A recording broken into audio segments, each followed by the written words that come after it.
Hi, it's Jo from Minerva. Today we're going to do a sew along of the Chalk and Notch Page hoodie. The Page hoodie has 3 views, A, B and C. There's a short sleeve version, that's C. B has a slightly bigger balloon sleeve and A has a straight slim sleeve with a hemband, and B has a tie with grommets on the front. This is the larger sleeve, so you can see it's got that sort of balloon sleeve at the bottom with a cuff. The pattern goes from size 0 to 30, that's a 30-inch chest up to a 54-inch high bust. So there's lots of scope for sewing for all of your family. There's quite a product list for this pattern, so I'm not going to go through them now. I'm going to show you the items as we need them throughout the pattern. I'm going to follow the pattern booklet. The Page hoodie has a pattern booklet. It's absolutely fabulous in terms of sizing, so it gives you lots and lots of information on cutting tips, fitting. The size chart is huge, so you can get the right size. It also gives you a stretch test chart, so you can check that your fabric has the correct amount of stretch. I'm going to cut out the Chalk and Notch sweatshirt now. I'm going to do it at the cutting table. It's important to make sure that when you use your sweatshirt fabric that you cut on the cross grain stretch, the direction of greatest stretch for the width of your sweatshirt. So this is the back piece of the sweatshirt. There's the raglan sleeve, and this fabric has a stretch in this direction, so that will go round my back and round my bust, but not so much in this direction, so my sweatshirt won't stretch out past my hips. The fabric that I've chosen is a Jacquard sweatshirt fabric. It's got this really nice sort of grown-up texture on it. It comes in 18 different colours. It's got 40% stretch in the length and only 15% in the width, but it doesn't feel much to me. It's 59 inches wide, so you get good value, especially when you're cutting a hood, because a hood takes quite a bit of fabric. It's a medium to heavy weight. It's got a fleece back, so it's nice and cozy. It's 92% cotton and 8% lycra, and because of that cotton content you'll need to pre-wash your fabric.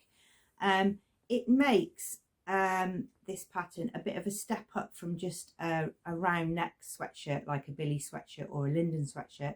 This one has a few more features with the hood, so I think it's a good one to show in a sew along. I've done a speed version of cutting out the pattern because there's lots and lots of different things to check out.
First stage of the pattern is technical information, so it's to make sure that you know there's a 1 centimetre seam allowances and that you've added your clips and notches on your pattern pieces. Number 2 on the pattern is to add fusible interfacing to the little holes where you're going to put some eyelets to put the draw cord through, and I'm using a fusible interfacing that's stretchy. So when I've got the hood on, I've still allowed for the stretch of the fabric.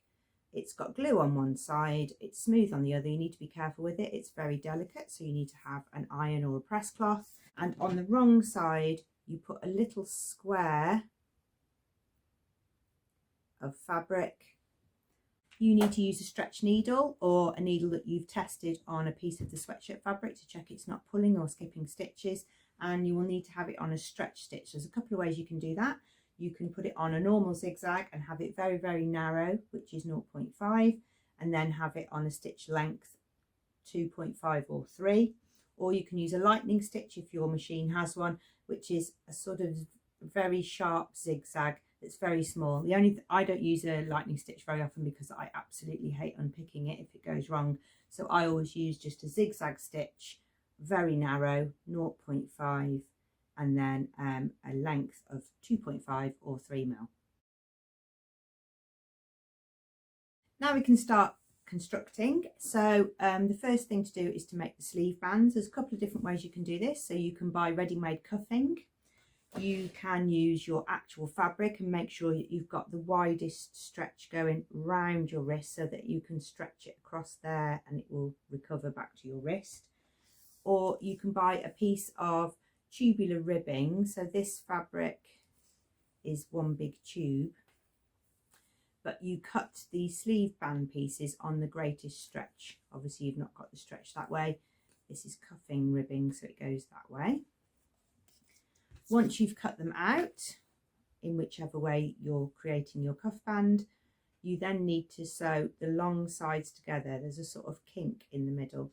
So you're going to use 1 centimetre to go here, here, and you're going to turn your cuff band so that the seams are on the inside. Once you've sewn your 1 centimetre seam allowance, you need to clip into that V place here in the centre, and that will allow you to turn the sleeve to the right side, and you can fold 1 seam allowance one way, 1 seam allowance the other way, and that will mean you won't get all the bulk in one place.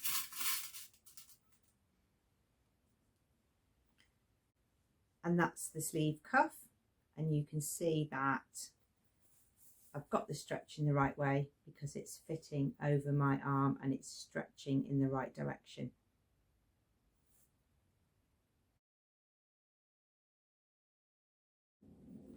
Step 5 is to repeat the same process with the hem bands. So you join the short ends together and then you can fold them in half. One hem band is a little bit longer than another, so make sure you know which is the front hem band and which is the back hem band.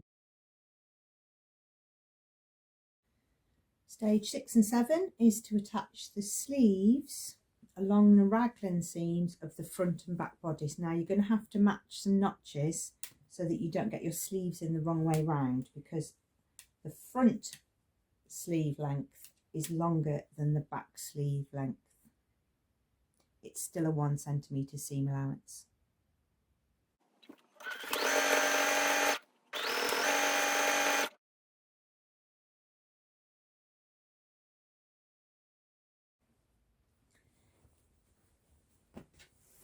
Stage 8 is to sew the side seams.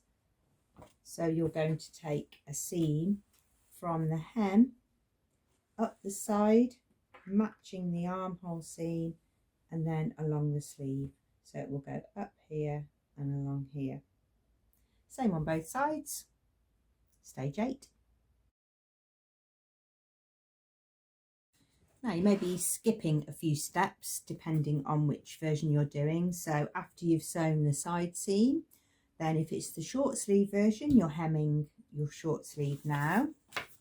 If you're doing the fuller sleeve, then you'll be putting gathering stitches in your fuller sleeve. Or if you're just adding the rib cuffs like I am, then you'll be putting in your cuff inside the circumference of your sleeve. I'm just going to show you how I've done it. So I've got the pin heads pointing out and all the pins are on the inside because I'm going to sew it from the inside. Because if I try and sew it from the outside, I've got to try and peel it back and not catch the other side. So I'll show you that under the machine.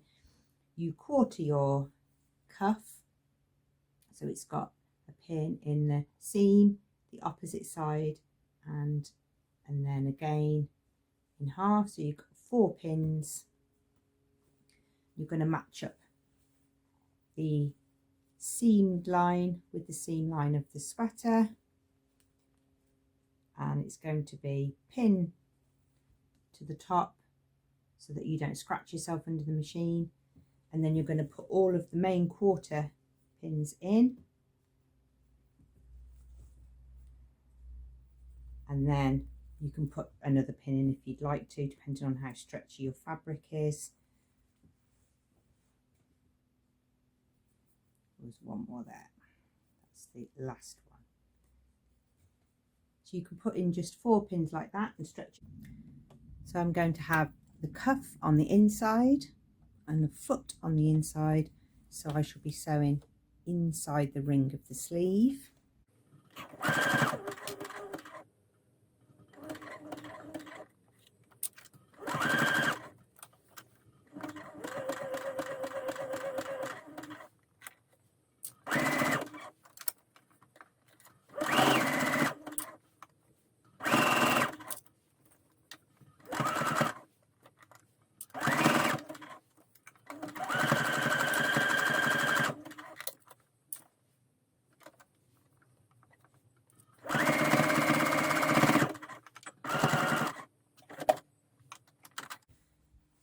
So your sleeve was sewn in here. You can overlock around there or zigzag around there. And then from the outside, you've got your cuff shape. And you've got a little bit of gather where you ease the cuff in to fit. But this is the slim fitting sleeve, so that's the right shape for the slim fit.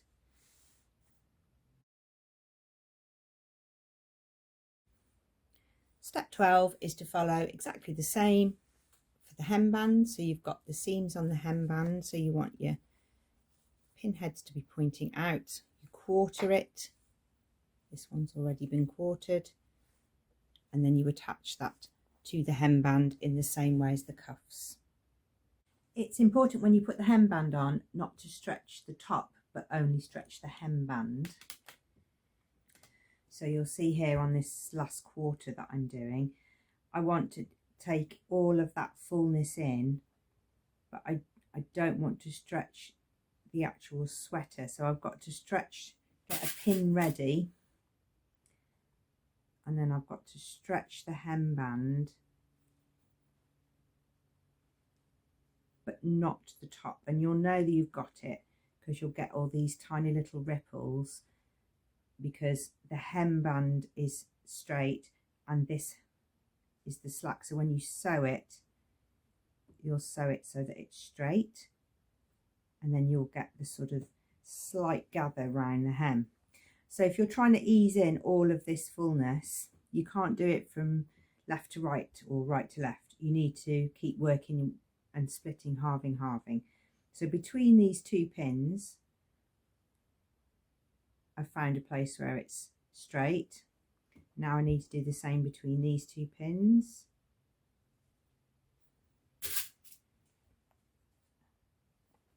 There, and then I'm going to do the same between these 2 pins. So you just keep halving it and splitting it to distribute it evenly. So here now, I can get a half. That's all the way now. Between these 2, I can split it. Between these 2,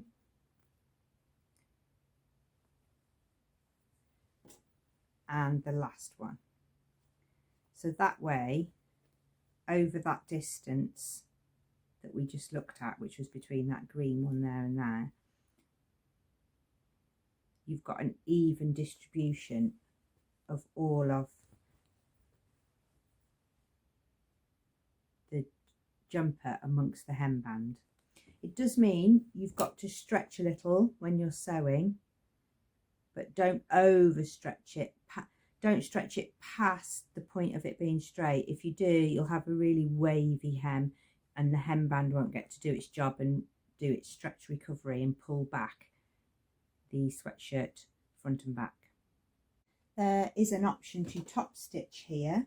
So you'll need to press your hemband and you need to press the seam allowance going up towards the top. And then from the right side, you're going to sew the seam allowance to the sweatshirt. And you want to have quite a long stitch here and try not to stretch your sweatshirt out of shape.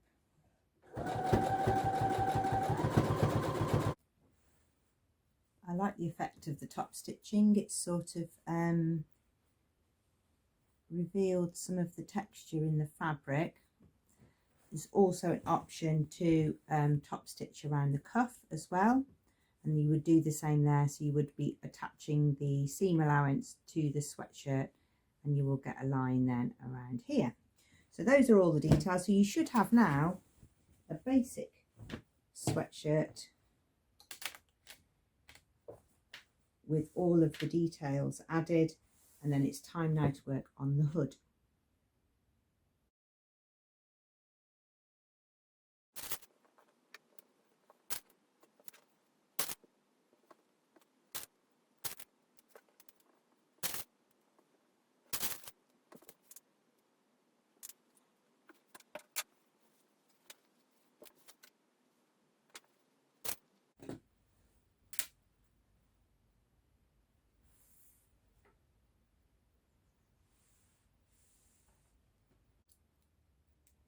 Stage 18 is to put the two hood pieces right sides together. So we've got a hood lining here made out of t-shirt material, and we're going to put them right sides together.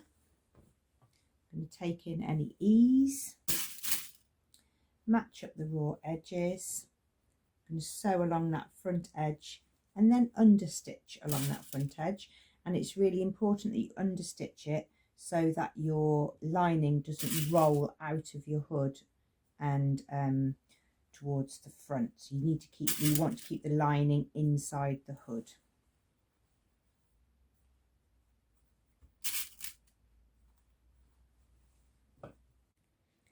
This is the understitching. So from the right side, we're going to sew just inside the seam we've just made along the front of the hood. The allowances, the seam allowances, are pointing towards the lining so that when we're sewing, we're catching the seam allowance behind and attaching it to the lining.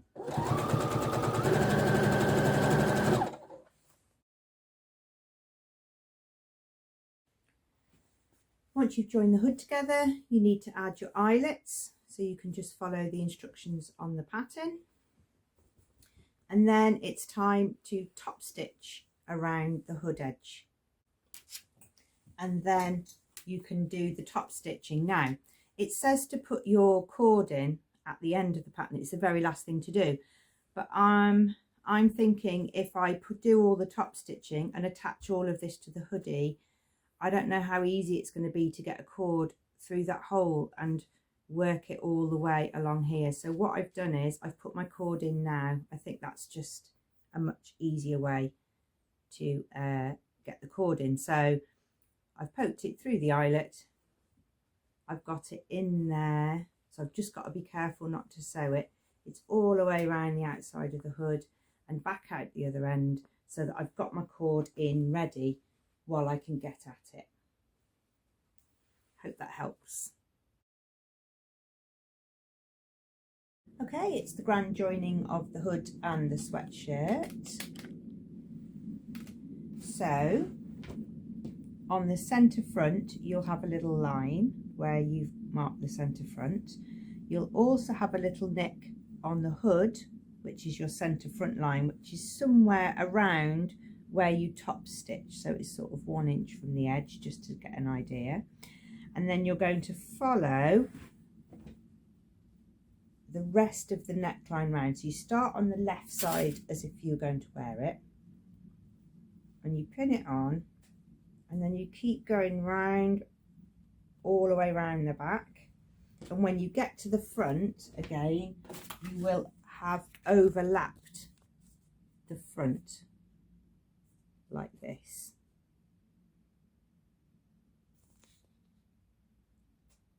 So it starts here, goes all the way around, and then overlaps for the front. So you can join on the bodice and the hood, and then you can overlock and finish your edges. Just match up your seams as you're going along. Have a centre back seam and some shoulder seams.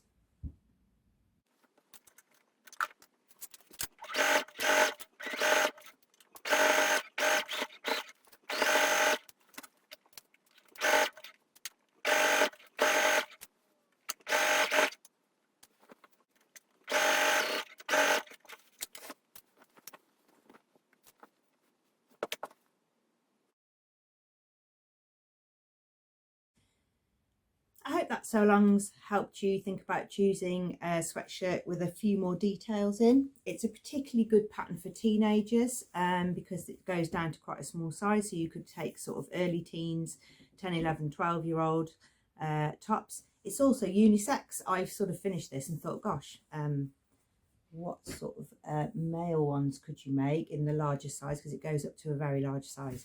So this is the Page hoodie by Chalk and Notch. If you do want to use it as a unisex pattern, then I do recommend using the cutting strategy that I showed you at the beginning, which is to keep all of your pattern pieces intact and trace off the ones that you want using carbon paper, because otherwise, for my family, I would need the smallest one for my smallest daughter, a size 4-6 for my next daughter. Me, I would need a 14, and for my husband, I would need bit bigger than me, so I wouldn't want to trace off the pattern that many times. So if you want to use it as a whole family unisex top, which it can be, then it's a good idea to use the carbon and serrated roller method. So this is the Page hoodie. It's got the slim fit sleeves, which are a really nice fit, good length. I went for the top stitching, so you've got some nice top stitching detail around the neck. You've got that crossover there, which is really neat. I mean, you could go wild and do any kind of jersey pattern on the inside. This fabric comes in 16 or 18 colours, the sweatshirt fabric, so you could match inside there with any jersey offcuts that you had, t-shirt pieces. You can use ribbed cuffing. You could use the sweatshirt fabric as your cuffing. You could buy a special cuffing that's got a pattern running through it, or a metallic, but it's a really nice fit for someone who's short-waisted like me. It hits just where I want a sweatshirt. I don't want a sweatshirt down here, I don't want a sweatshirt up here. It's just hitting the little button on my jeans, which makes it perfect.